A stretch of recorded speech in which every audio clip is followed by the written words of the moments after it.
Hi అండి, అందరికీ నమస్కారం. చాలామంది అయితే ఇంకా అక్క ఎలా ఉన్నావు అని చెప్పి కాల్స్ చేస్తున్నారు అండ్ మెసేజెస్ చేస్తున్నారు. కానీ కాల్స్ లిఫ్ట్ చేసేంత ఇంకా ఆ, లేదండి. అండ్ మెసేజెస్ కూడా రిప్లై ఇవ్వట్లేదు. దానికి నన్ను క్షమించండి. అండ్ మీరందరికీ నాపై ఉన్న అభిమానానికి నేనైతే చాలా చాలా రుణపడి ఉంటాను. ప్రస్తుతం అయితే ఆరోగ్యం అసలు బాగాలేదండి. అసలు మాట్లాడేంత ఓపిక కూడా లేదు. కాకపోతే ఇంకా కొంచెం పిల్లలకు అన్నీ చెప్పరాదు కదా, అందుకనే నేను చిన్న వీడియో తీద్దాం అనేసి ఇది చేస్తున్నాను. ఇంకా ఈరోజైతే హాస్పిటల్ చెకప్కి వెళ్తున్నానండి. ఎందుకంటే మొన్న డాక్టర్ ఒక 5 days వరకు మళ్ళీ రావాలి అని చెప్పారు. అందుకని ఈరోజు వెళ్తున్నాను. ఇక్కడ జమ్మికుంటలోనే చూపించుకుంటున్నానండి, న్యూరో సర్జన్ దగ్గర. ఇంకా హన్మకొండ నుంచి వస్తాడు డాక్టర్ స్పెషలిస్ట్. ఇంకా అందుకనే వెళ్తున్నాము. చాలామంది ఏమైంది అక్క కానీ కంగారు పడుతున్నారు. నేను తప్పకుండా కొంచెం ఫ్రీ అయిన తర్వాత తెలియజేస్తానండి. ఎందుకంటే ఇప్పుడు వీడియో చేసే అంత ఓపిక లేదు. ఇంకా తమ్ముడు కూడా అవైలబుల్ లేడు, హైదరాబాద్లో ఉన్నాడు. తన వర్క్స్ కూడా చూసుకోవాలి కదా. తను కూడా మళ్ళీ వస్తాడు రేపు ఎల్లుండి. తమ్ముడికి సెలవులు, అప్పుడు వస్తాడు. వీలైతే వస్తా అని ఒక మాట అయితే అన్నాడు. కాకపోతే ఫోన్లో ఇంకా డైలీ ఫాలో అప్ చేస్తున్నాడు. అదేవిధంగా ఇక్కడ తమ్ముడు వాళ్ళ ఫ్రెండ్ ఉన్నాడు కదా, రాజు, మా కొడుకు అవుతాడు. ఆయన హాస్పిటల్ సెక్టార్లోనే పనిచేస్తాడండి. ఇంకా తన దగ్గరుండి చూపిస్తున్నాడు. ఈరోజైతే అమ్మ నేను వెళ్తున్నాము హాస్పిటల్కి. ఇంకా కొంచెం తల భాగంలో ఎక్కువగా నేను కింద కళ్ళు తిరిగి పడిపోవడం వల్ల, దెబ్బ తాగడం వల్ల అక్కడ బ్లడ్ అనేది కొంచెం అక్కడ మరకలాగా ఏర్పడిందంటే, క్లాట్ లాగా అయిందంట ఒక నర్వ్కి.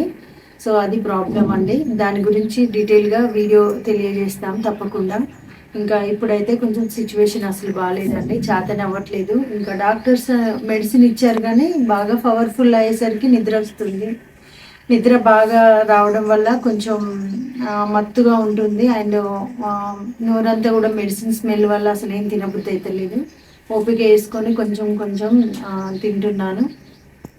ఇంకా చాలామంది కామెంట్స్ పెడుతున్నారు. నిజానికి నేను అసలు మొబైల్ చూడట్లేదండి, ఎందుకంటే డాక్టర్స్ మొబైల్ చూడొద్దన్నారు. ఇంకా పిల్లలే ఆపరేట్ చేస్తున్నారు. అండ్ తమ్మునికి ఆ వీడియో ఫార్వర్డ్ చేస్తే తనే ఇంకా దాన్ని అప్లోడ్ చేయడం జరుగుతుంది. తమ్ముడే ఇంకా ఛానల్ మెయింటెనెన్స్ అంతా చూసుకుంటున్నాడండి. నేను ఎక్కువ మొబైల్ చూడట్లేదు, ఎందుకంటే మొబైల్ చూస్తే ఎఫెక్ట్ పడుతుందని చెప్పిండు డాక్టర్. ఫోన్లు కూడా మాట్లాడొద్దని చెప్పారు, ఎందుకంటే బ్రెయిన్కి సంబంధించింది కాబట్టి, సెన్సిటివ్ కాబట్టి. సో ఆ విధంగా వాళ్ళు కొన్ని సలహాలు సూచనలు ఇవ్వడం జరిగింది. సో దీన్ని మీరు అర్థం చేసుకుంటారని భావిస్తున్నాము. తొందరలోనే లాంగ్ వీడియో అప్లోడ్ చేస్తాను తమ్ముడు వచ్చిన తర్వాత, లేదంటే ఇంకా నాకు కొంచెం ఓపిక వస్తే తప్పకుండా అప్లోడ్ చేస్తాము అసలు ప్రాబ్లం ఏంటి అని. ఎందుకంటే కొంతమందికి అవగాహన కూడా వస్తుందని నేను అనుకుంటున్నాను. సిటీ బ్రెయిన్ స్కాన్ అనేది తీయడం జరిగింది, మీ అందరికీ వీడియోలో చూపించాడు కదా తమ్ముడు. సో మామూలుగా ఇది చిన్న విషయమే అనుకున్నాం. ఫస్ట్ మామూలు విజిట్ చేద్దాం, డాక్టర్ దగ్గరికి వెళ్దాము, ఎందుకు తలనొప్పి అవుతుంది అని జస్ట్ కలుద్దామని వెళ్ళాము. ఫస్ట్ వాళ్ళైతే ఈజీ స్కాన్ అని ఒక స్కాన్ రాశారండి.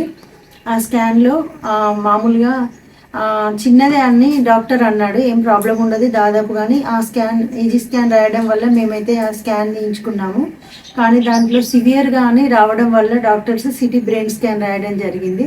సో అందులో అయితే మనకు 2 nerves దగ్గర బ్లడ్ అనేది క్లాట్ అయిందని వచ్చింది. అంటే నాకు ఒక 15 days బ్యాక్ ఫిట్స్ రావడం జరిగిందండి అనుకోకుండా. ఇంకా కొంచెం ఓవర్ స్ట్రెస్ వల్ల నేను ఫిట్స్ అట్లా రావడం జరిగింది. అప్పుడు ఆ ఎఫెక్ట్ అనేది నాకు లోపలనే ఉండి ఇంకా ఈ విధంగా టెస్ట్లలో బయటపడడం జరిగింది. సో జాగ్రత్తగా ఉండాలి కాబట్టి కొంచెం రెస్ట్లో ఉంటున్నా, ఎందుకంటే పిల్లలకు ఉన్న ఏకైక ఆధారం నేనే కదా. సో అందుకనే ఇంకా మీ అందరి ఆశీర్వాదాలు ఇంకా నేను బాగా అవ్వడానికి సహకరిస్తాయి అనుకుంటున్నాను. And thank you so much అండి, మీ అందరి అభిమానానికి థ్యాంక్స్ అలాట్.